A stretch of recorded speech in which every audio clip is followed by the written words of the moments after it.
Sedative hypnotic के part 2 में हम बात करने वाले हैं सेकंड कैटेगरी ऑफ ड्रग जो कि है बार्बिट्यूरेट्स। Okay, barbiturates.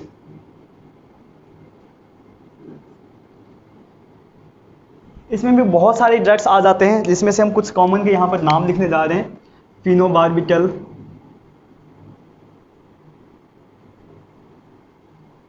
एमोबार्बिटल, सिकोबार्बिटल।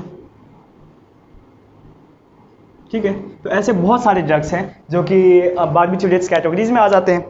अब इसके हम आ जाते हैं मैकेनिज्म ऑफ एक्शन पर। तो मैकेनिज्म ऑफ एक्शन जो है इसके अगर हम देखें तो ये भी गाबा ए रिसेप्टर पर बाइंड करता है। और अगर हम इसको कंपेयर करें बेंजोडाइजिपाइंस के साथ, तो बेंजोडाइजिपाइन क्या करता था, वो frequency of opening of chloride channel को बढ़ाता था। ये जो है ड्यूरेशन ऑफ ओपनिंग को बढ़ाएगा। बाइंड्स या बाइंड ऑन जो है गाबा ए रिसेप्टर एंड promote या prolong the duration of opening of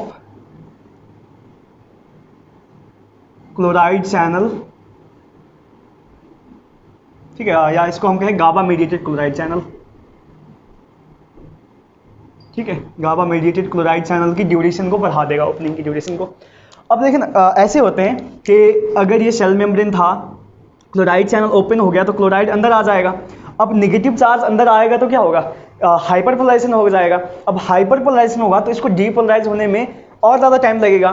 तो इस तरीके से क्या करता है कि ये एक्शन पोटेंशियल जनरेशन को कम करा देता है। ठीक है, इसलिए अगर हम इसकी इफेक्ट्स की बात करें तो ये जो है सीएनएस डिप्रेशन करा रहा होता है, या न्यूरॉन की या किसी भी एक्साइटेबल टिश्यू की एक्साइटेबिलिटी को कम करा रहा होता है। ठीक है, ओके। एक और चीज़ देखते हैं कि ये जो है ग्लूटामेट जो है जो कि एक्साइटेटरी न्यूरोट्रांसमीटर है, उसको भी ब्लॉक करते हैं। ग्लूटामेट रिसेप्टर को blocks glutamate receptor and even sodium channels होते हैं उसको भी ब्लॉक करते हैं। Block sodium channel and glutamate receptors. ठीक है, अब इसके आ जाते हैं एक्शंस पर। तो इसके एक्शन मैंने बता दिया कि ये क्या कराता है, सीएनएस डिप्रेशन कराता है, हाइपर पोलराइजेशन करा के सीएनएस डिप्रेशन। सेकंड जो इसका काम है कि ये देखें ना, बार्बिट्यूरेट्स जो है वो कार्बन डाइऑक्साइड। ओके, मैं डायग्राम बनाता हूँ। अगर ये ब्रेन स्टेम है हमारा, ब्रेन स्टेम में एक होता है कीमो रिसेप्टर ट्रिगर जोन। ये जो होता है कार्बन डाइऑक्साइड के लिए बहुत ही ज़्यादा सेंसिटिव होते हैं। ठीक है, बार्बिट्यूरेट्स क्या करता है, इसकी सेंसिटिविटी को कम करा देता है, जिसके वजह से क्या होता है कि हमारे बॉडी में ब्लड में कार्बन डाइऑक्साइड चाहे जितना ज़्यादा हो जाए ये जो है एक्टिवेट नहीं होगा, जिसके वजह से रिस्पायरेटरी डिप्रेशन हो जाएगा।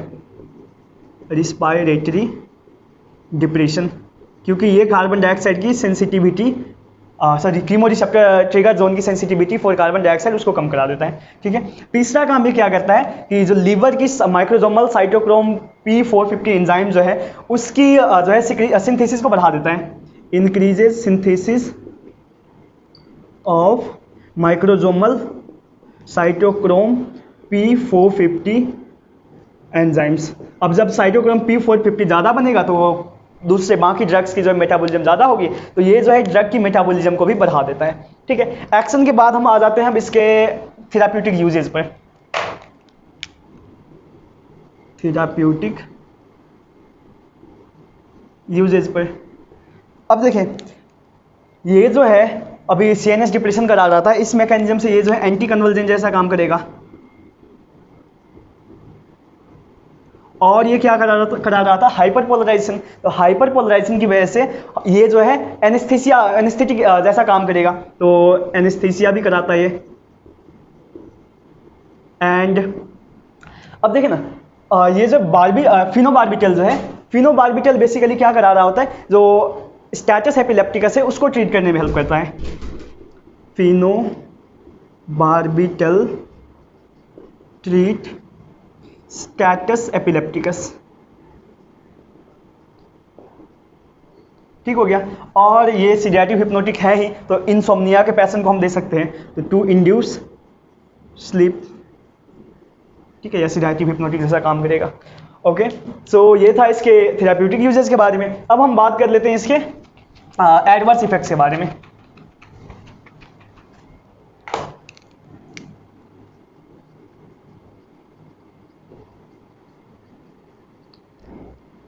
एडवर्स इफेक्ट्स में देखें, अगर हम ये ड्रग्स बहुत ज़्यादा ले लेंगे तो क्या क्या चेंजेस आएगी हमारी बॉडी में। Drowsiness, impaired concentration and impaired mental status भी, impaired concentration and mental status, and जो है ये इसकी ड्राउजीनेस इम्पेयर्ड और ये हैंग ओवर भी कराता है। ठीक हो गया, ये था इसके एडवर्स इफेक्ट्स। अब हम देखते हैं इसके जो है विड्रॉल इफेक्ट्स क्या होगा। मतलब अगर बंदा डिपेंडेंट हो गया बारबिटूरेट्स पर, तो उस बंदे में अगर हम ये ड्रग्स ना दें तो क्या क्या साइन एंड सिम्टम्स आएंगे। तो थेराप्यूटिक विड्रॉल सिम्टम्स हम देखते हैं। विड्रॉल सिम्टम्स देखें, इस बंदे में सीजर होगा, delirium confusion, weakness, nausea, vomiting. ठीक है, तो ये सिम्टम्स जो है बारबिटूरेट्स डिपेंडेंट बंदे में नजर आएंगे। ठीक है, अब इसके बाद हम थर्ड कैटेगरी ऑफ ड्रग पर लेते हैं। ओके, मैं सेकंड को इरेज करता हूं पहले।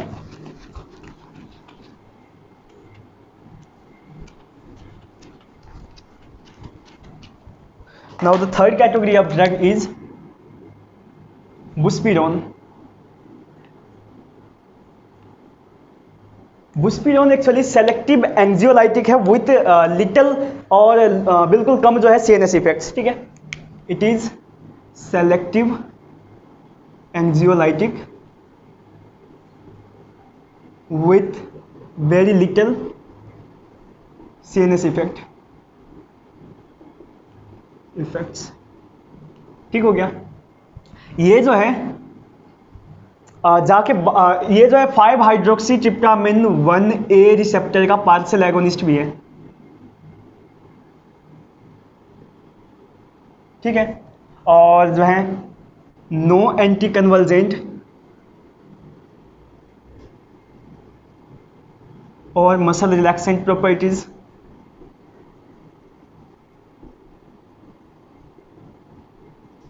ठीक हो गया, अब इसकी अगर हम टॉक्सिसिटीज की बात करें तो टॉक्सिसिटीज में प्यूपिल कॉन्स्ट्रिक्शन ये कराता है। ठीक है, और ये टैकीकार्डिया कराता है, नोजिया, वोमिटिंग, वीकनेस, कंफ्यूजन, ये सारी चीज़ें कराता है। ठीक है, now fourth category of drugs जो है वो है मेलाटोनिन का एगोनिस्ट। ठीक है, वो हम अभी पढ़ेंगे थर्ड पार्ट में। Thank you.